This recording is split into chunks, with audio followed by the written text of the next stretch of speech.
join the bigger ones for migration.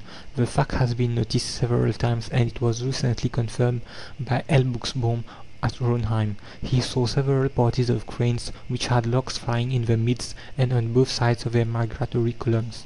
(Der Zoologist Garten, 1886, page 133). This subject is so vast and yet so imperfectly studied. It offers so many striking illustrations of mutual aid habits subsidiary to the main fact of migration, each of which would, however, require a special study, that I must refrain from entering here into more details. I can only cursorily refer to the numerous and animated gatherings of birds which take place always on the same spot before they begin their long journeys north or south, as always those which one sees in the north after the birds have arrived at their breeding places on the Yenisei or in the northern counties of England. For many days in succession, sometimes 1 month, they will come together every morning for 1 hour before flying in search of food, perhaps discussing the spot where they are going to build their nest. H. Seebohm and C. H. Dixon both mention this habit. And if during the migration their columns are overtaken by a storm, birds of the most different species will be brought together by common misfortune. The birds which are not exactly migratory, but slowly move northwards and southwards with the seasons, also perform these peregrinations in flocks, so far from migrating isolatedly in order to secure for each separate individual the advantages of better food or shelter which are to be found in another district.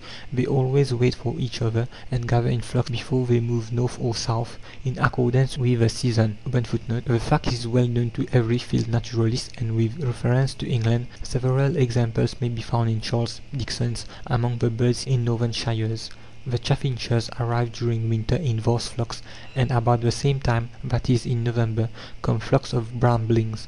Redwings also frequent the same places, in similar large companies, and so on. Pages 165-166. Going now over to mammals, the first thing which strikes us is the overwhelming numerical predominance of social species over those few carnivores which do not associate. The plateaus, the alpine tracts, and the steppes of the Old and New World are stocked with herds of deer, antelopes, gazelles, fallow deer, buffaloes, wild goats, and sheep, all of which are sociable animals. When the Europeans came to settle in America, they found it so densely peopled with buffaloes that pioneers had to stop their advance when a column of migrating buffaloes came to cross the route they followed. The march passed of the dense column lasting sometimes for 2 and 3 days, and when the Russians took possession of Siberia, we found it so densely peopled with deer, antelopes, squirrels, and other sociable animals, that the very conquest of Siberia was nothing but a hunting expedition which lasted for 200 years, while the grass plains of eastern Africa are still covered with herds composed of zebra, the hartebeest, and other antelopes. Not long ago the small streams of northern America and northern Siberia were peopled with colonies of beavers, and up to the 17th century like colonies swarmed in northern Russia.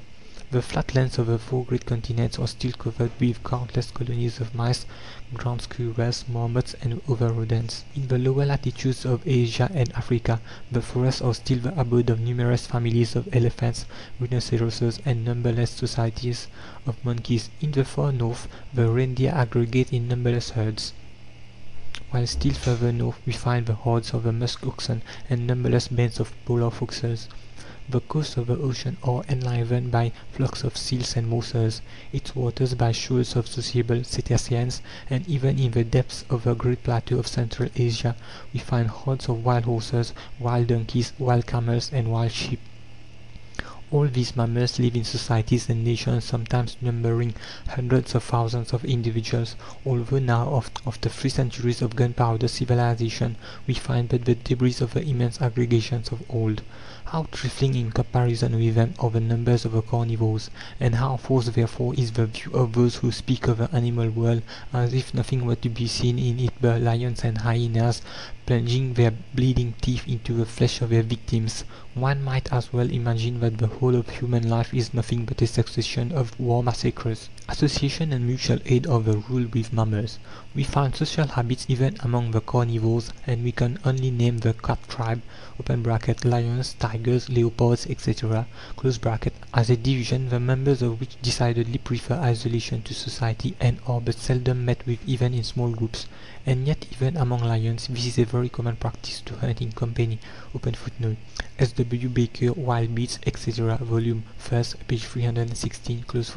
The two tribes of the civets (Viverridea) and the weasels (Mustelidea) might also be characterized by their isolated life, but it is a fact that during the last century the common weasel was more sociable than it is now. It was seen then in larger groups in Scotland and in the Unterwalden canton of Switzerland. As to the great tribe of the dogs, it is eminently sociable, and association for hunting purposes may be considered as eminently characteristic of its numerous species.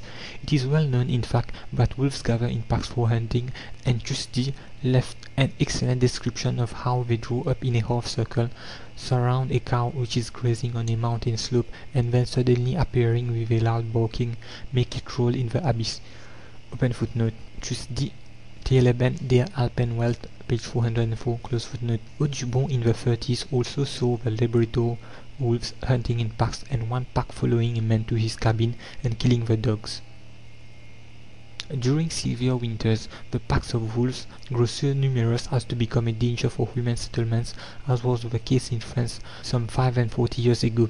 In the Russian steppes they never attack the horses otherwise than in packs, and yet they have to sustain bitter fights, during which the horses (according to Cole's testimony) sometimes assume offensive warfare, and in such cases, if the wolves do not retreat promptly, they run the risk of being surrounded by the horses and killed by their hoofs.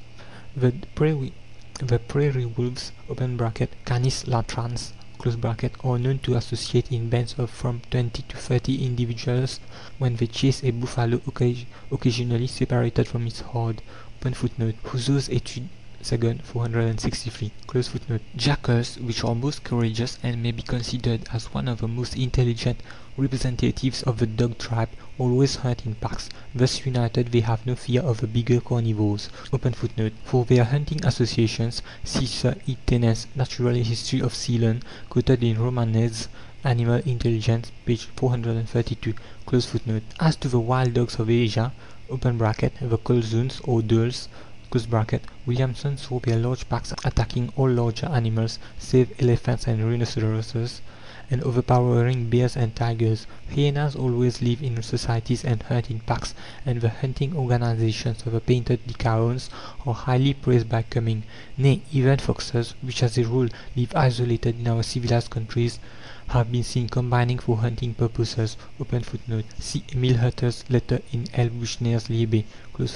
As to the polar fox, it is, or rather was in Stiller's time, one of the most sociable animals, and when one reads Stiller's description of the war that was waged by Bering's unfortunate crew against these intelligent small animals, one does not know what to wonder at most: the extraordinary intelligence of the foxes, and the mutual aid they displayed in digging out food concealed under cairns or stored upon a pillar (one fox will climb on its top and throw the food to its comrades beneath), or the cruelty of men, driven to despair by the numerous packs of foxes. Even some bears live in societies where they are not disturbed by men. Thus Taylor saw the black bear of Kamchatka in numerous packs, and the polar bears are occasionally found in small groups. Even the unintelligent insectivores do not always disdain association. However, it is especially with the rodents, the ungulata, and the ruminants that we find a highly developed practice of mutual aid. The squirrels are individualists to a great extent. Each of them builds its own comfortable nest and accumulates its own provision. Their inclination are towards family life, and Brehm found that a family of squirrels is never so happy as when the two broods of the same year can join together with their parents in a remote corner of a forest. And yet they maintain social relations. The inhabitants of the separate nests remain in a close intercourse, and when the pine cones become rare in the forests they inhabit, they emigrate in bands. As to the black squirrels of the Far West, they are eminently sociable.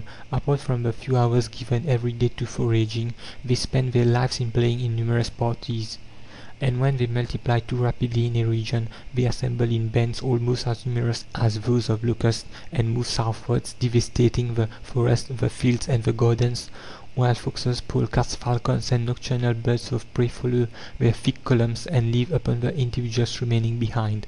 The ground squirrel, a closely akin genus, is still more sociable. It is given to hoarding, and stores up in its subterranean holes large amounts of edible roots